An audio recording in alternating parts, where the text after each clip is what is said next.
जय श्री जगन्नाथ भाई मैंने सर्वप्रथम गुरुदेव गणपति एवं जगदम्बा को प्रणाम करी आज आम वास्तु सेशन करिया वास्तु सेशन रे आमे जानिबा महाद्वार स्थापन फिक्सिंग ऑफ मेन डोर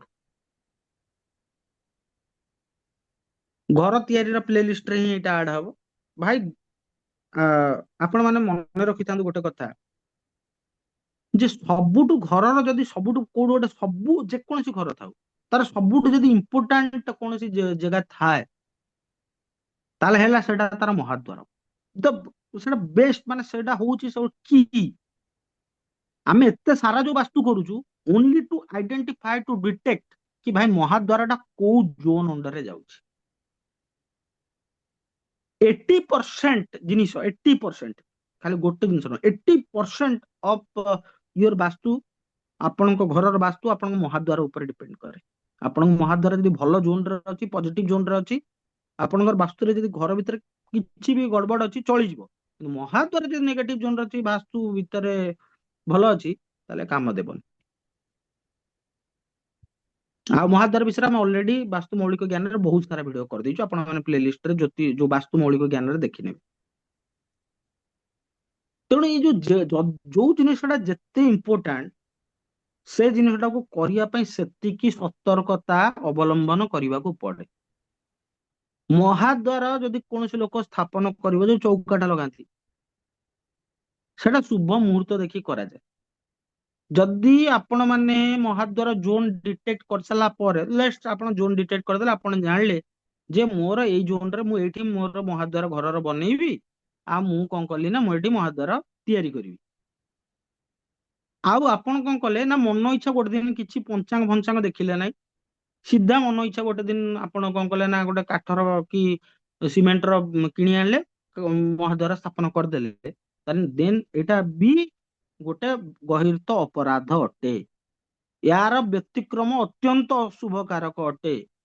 महाद्वार स्थापन करिया पई बहुत किछि जिनिस को देखिया पड़े। चौकाटा जेतेବେଳେ घरे लगांती से दिनटा शुभ होइतिबा दरकार। जेतेବେଳେ कौनसी द्विज व्रत हुए तार जो टाइम रे व्रत होला से दिन गोटे कुंडली बने। जेतेବେଳେ कौनसी झियो बड़ हुए आपण बड़ झियो बड़ हेबा माने बुझियंतु मु आपन जहा कहया चाहूची झियो बड़ हुए जो दिन तार प्रथम ऋतुस्राव होला से दिन भी तार डेट एंड टाइम नोट कर रखिया दरकार। तार गोटे कुंडली से दिन बने सेइथुरु जना पड़े जे तार भविष्यत वैवाहिक दाम्पत्य जीवन किभଳି भाବରେ कटिବ। ठीक सेमिति घरर चौकाठा लगेबार समयटा शुभ ହେଇଥିବା ଦରକାର ତାକୁ ନିର୍ଘଣ୍ଟ କରିକି ଘର ଚौकाठ ଲଗେଇବେ ମନ ଇଚ୍ଛା ଚौकाठ ଲଗେଇଦେବେ ନାହିଁ। ଆପଣ ଘର ଯେତେ ବନଉଛନ୍ତି ବନାନ୍ତୁ ଘର ତ ଏମିତି ଶୁଭ ଦେଖିକି ହିଁ ବନାଯାଏ କିନ୍ତୁ ଚୌକାଠା ଯେତେବେଳେ ଆପଣ ଲଗେଇବେ ସେଟା ଗୋଟେ ଶୁଭ ଦିନ ହେଇଥିବା ଦରକାର। ତାହେଲେ ଆମେ ଏଇଠୁ ଜାଣିବା ମୁଁ ଏଟା ଗୋଟେ ଓଭର ବି ଦଉଛି यार सेशन 1/2 2/2 3/2 କରିକି ରଖିବା ଗୋଟେ ଦିନ ଏ କ୍ଲାସଟା ସରିବନି। ମୁଁ ଆପଣଙ୍କୁ ଏ ପ୍ରଥମ ଓଭରଭ୍ୟୁଟା ଦଉଛି ଏଟାକୁ ଗୋଟେ ମାଇଣ୍ଡରୁ କ୍ଲିୟର କରୁଛି ଗୋଟେ କ୍ଲାରିଟି ଅଫ ଥଟ୍ ଦଉଛି ତାପରେ ଆମେ ଏଟାକୁ ସିରିୟଲି ପଢିବା। ମହାଦ୍ୱାର ମାନେ କଣ ଭାଇ ଯୋଉ ବାଟ ଦେଇ ଆମେ ଘରୁ ଯିବା ଆସିବା କରୁ ଆମେ ଘରୁ ପ୍ରବେଶ କରୁ ସେଇ ବାଟ ଦେଇ ଘରୁ ବାହାରି ଯାଉ। ଆଚ୍ଛା ଆଜିକାଲିକା ଡେଟରେ ବି ଏମିତି ହେଇପାରେ କି କହିବ କି ଭାଇ ଘରେ ମୋର ଗୋଟେ ମହାଦ୍ୱାର ନାହିଁ ମୋର ଦି ତିନିଟା ମହାଦ୍ୱାର ଅଛି ମୁଁ ଚାହିଁଲେ ଏପଟେ ଯାଇପାରିବି ସେପଟେ ବି ଯାଇପାରିବି କିନ୍ତୁ ମୁଖ୍ୟତଃ କୋଉ ବାଟେ ଆପଣଙ୍କୁ ପ୍ଲାନର ବା ଆପଣ ଯଦି ବାସ୍ତୁ ନ କରିଛନ୍ତି ଆର୍କିଟେକ୍ଟ କହିଥିବ ଏଇଟା ଆପଣଙ୍କର ମେନ୍ ଡୋର ଏଇଟା ଗୋଟେ ସବସିଡିଆରୀ ଡୋର ଏମିତି ତ ଜମା ନଥିବ କି ଦିଟାକ ମେନ୍ ଡୋର ହେଇଥିବ। ଦିଟା ଡୋର ଥାଇପାରେ ଦିଟା ମହାଦ୍ୱାର ଥାଇପାରେ କିନ୍ତୁ ଗୋଟେ ମେନ୍ ଥିବ ଗୋଟେ ସବସିଡିଆରୀ ଥିବ। ଯୋଉ ବାଟେ ଆପଣ ଫ୍ରିକ୍ୱେଣ୍ଟ ଯିବା ଆସିବା କରୁଛନ୍ତି ସେଟା ମେନ୍ ଡୋର। ଲେଟ୍ ସେ ଆପଣଙ୍କ ଆର୍କିଟେକ୍ଟ କହିଲା କି ଆପଣଙ୍କର ଏଇଟା ମେନ୍ ଡୋର ଆପଣଙ୍କ ସବସିଡିଆରୀ ଏଇଟା ଏ ହଉଛି ଲେଟ୍ ସେ ଏ ହଉଛି ଆପଣଙ୍କର ମେନ୍ ଡୋର ବି ହଉଛି ଆପଣଙ୍କର ସବସିଡିଆରୀ ଡୋର।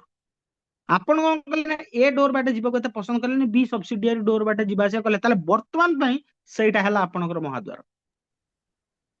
ବି ଆର୍କିଟେକ୍ଟ କହିଥାଇପାରେ କି ସବସିଡିଆରୀ ଡୋର ଏଟା ଆପଣ ଇଏ କରିବେ ଯେହେତୁ ଆପଣ ସେଟାକୁ ଫ୍ରିକ୍ୱେଣ୍ଟ ୟୁଜ କରୁଛନ୍ତି ସେଇଟା ହେଲା ଆପଣଙ୍କ ମେନ୍ ଡୋର। ଆପଣ ସେଇଟାକୁ ନେଇକି ବାସ୍ତୁର କାଲକୁଲେସନ କରିବେ ମହାଦ୍ୱାରର କାଲକୁଲେସନ ଟା କରିବେ। ଠିକ ଅଛି ମହାଦ୍ୱାର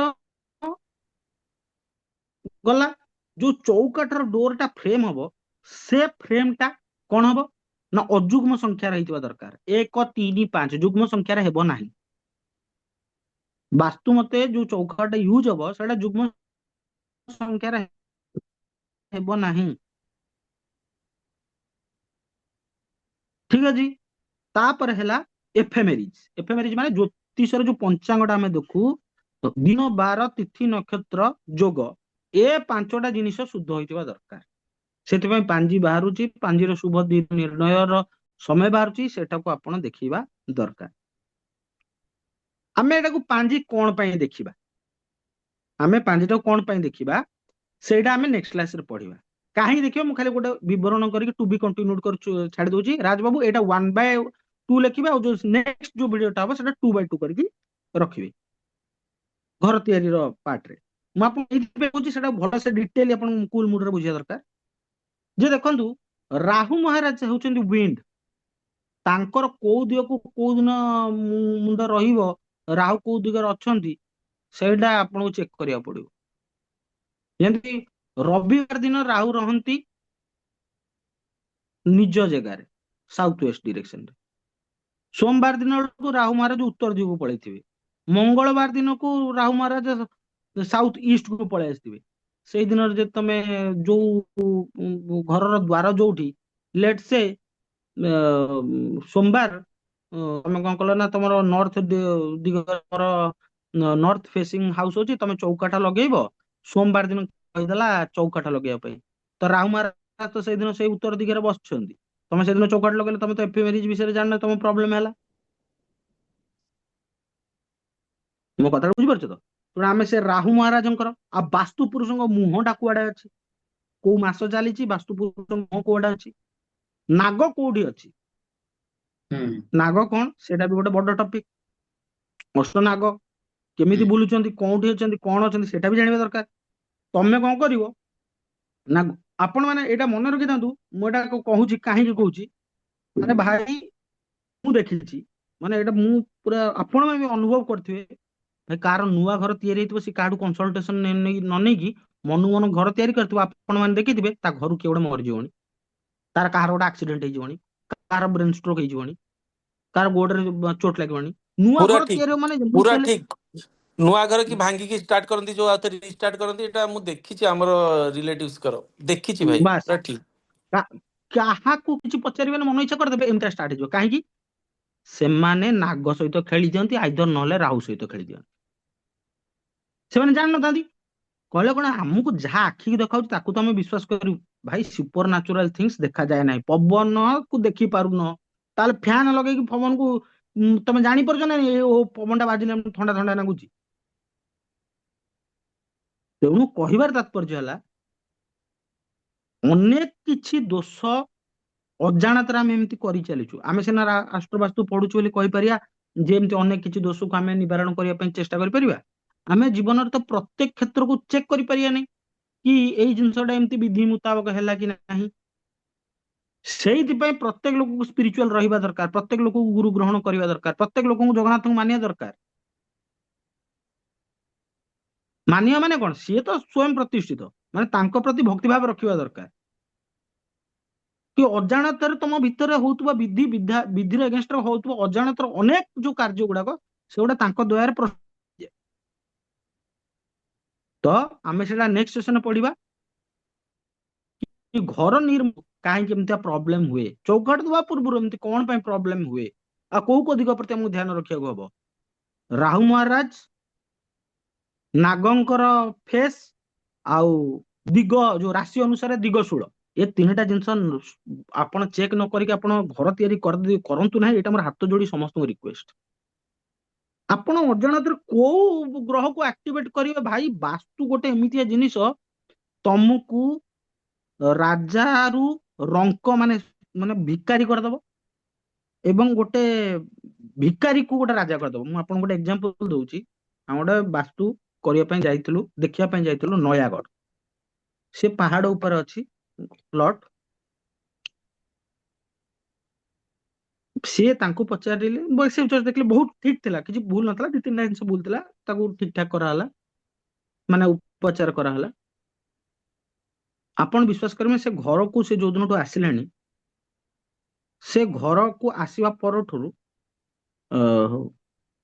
ସେ ଏତେ ଭଲ କାମ କରନ୍ତି ନାହିଁ, ମାନେ ଏତେ ତାଙ୍କର ଭଲ ଫାଇନାନ୍ସିଆଲ କଣ୍ଡିସନ ଭଲ ନୁହଁ। ସେ ଘରକୁ ଆସିବା ପରଠୁ ତାଙ୍କର 4 କୋଟି ଟଙ୍କାର ମୁନାଫା ହେଇଛି ଛୋଟ ବିଜନେସ ରୁ। ଗୋଟେ ପାନ ଦୋକାନୀ କୁ ଆପଣ ଏକ୍ସପେକ୍ଟ କରିପାରିବେ କି 4 କୋଟି ଟଙ୍କା ଇନକମ କରିଦେଇଛି ବିଜନେସ କରିକି, ତାର ବିଜନେସ ବଢିକି ସିଚୁଏସନ ବଢିକି। ଆମେ ଯେତେବେଳେ ବାସ୍ତୁ ଅନୁଯାୟୀ ଚେକ୍ କଲୁ, ତାର ଏତେ ସୁନ୍ଦର ଭାବରେ ବାସ୍ତୁ ଥିଲା। ତ ବାସ୍ତୁରେ ଏଇ ପାୱାର ଅଛି। ପୁଣି ବି ଆମେ ଏମିତି ଚେକ୍ କରିଛୁ, ବହୁତ ବହୁତ ଭଲ ଲୋକ ଯାହାଙ୍କର ଭିଜିଲାନ୍ସ ରେଡ୍ ହେଇଛି, ବ୍ରେନ୍ ଷ୍ଟ୍ରୋକ୍ ହେଇଛି, କାହାର କିଛି କରିନଥିବ ବ୍ରେନ୍ ଷ୍ଟ୍ରୋକ୍ ହେଇଛି। ଏଇ ଆମେ ଏବେ ଲାଷ୍ଟ ରବିବାର ଯୋଉ ଯାଇଥିଲୁ ସେଠି ଦେଖିଛୁ ବ୍ରେନ୍ ଷ୍ଟ୍ରୋକ୍ ହେଇଛି ଲୋକଙ୍କର। ତେଣୁ ଏ ତିନିଟା, ଭାଇ ପଇସା ବେଶୀ ନାହିଁ, 500 ଟଙ୍କା କି 5,000 କି 10,000 ଟଙ୍କା ପଡିବ, କିନ୍ତୁ ଗୋଟେ ଆପଣ ଆପଣ ଆପଣଙ୍କର ଜୀବନର ଯୋଉ ଯୋଉ ଏନର୍ଜି ସହିତ ଆପଣ ଯୋଉ ପଞ୍ଚତତ୍ଵ ସହିତ ଖେଳୁଛନ୍ତି, ବା ଯୋଉ ପଞ୍ଚାଙ୍ଗ ସହିତ ଖେଳୁଛନ୍ତି, ମାନେ ଖେଳୁଛନ୍ତି ମାନେ କହିବାଟା ଭୁଲ ହବ, ମାନେ ଯୋଉ ଡିଲ୍ କରୁ, ସେଇ ଡିଲିଂ ଟା ଯଦି ଭୁଲ ହେଇଗଲା ନା, ସିଏ କଣ ହବ ନା, ତମ ବଡି ବି ପଞ୍ଚଭୂତରେ ତିଆରି, ସିଏ ବି ଡିସବାଲାନ୍ସ ହବ। ତମ ତମ ସରାଉଣ୍ଡିଂ ପଞ୍ଚଭୂତରେ ତିଆରି, ସିଏ ବି ଡିସବାଲାନ୍ସ ହବ। ଏନର୍ଜି ଡିସବାଲାନ୍ସ ହେଲେ ସେ ତମକୁ ପ୍ରୋବ୍ଲେମ ଦେଇଦବ। ଯଦି ଏନର୍ଜି ବି ତମେ ସିଙ୍କ୍ରୋନାଇଜ କରିଦବ, ତମକୁ ପ୍ରୋବ୍ଲେମ ନାହିଁ, ତମର ଉନ୍ନତି ହବ। ଏଇ ତ ଦିଟା ହିଁ ଛୋଟ କଥା। ତେବେ ଆଜିର ସେସନରେ ଆମେ ଅବଗତ ହେଲେ ଚୌକାଠ ଦବା ପୂର୍ବରୁ ଆମକୁ କୋଉ କୋଉ ଜିନିଷ ପ୍ରତି ଧ୍ୟାନ ଦେବାକୁ ପଡିବ। ଆମେ ନେକ୍ସଟ ସେସନ ସେଟାକୁ ଡିଟେଲି ପଢିବା। ରାହୁ ମହାରାଜଙ୍କ ସ୍ଥାନ, ନାଗଙ୍କ ସ୍ଥାନ, ଏବଂ ଅ, ଯୋଉ ରାଶି ଅନୁଯାୟୀ ଦିଗଶୂଳ। ତ ଆଜିର ସେସନ ପାଇଁ ଏତିକି। ସମସ୍ତଙ୍କୁ ଜୟ ଶ୍ରୀ ଜଗନ୍ନାଥ।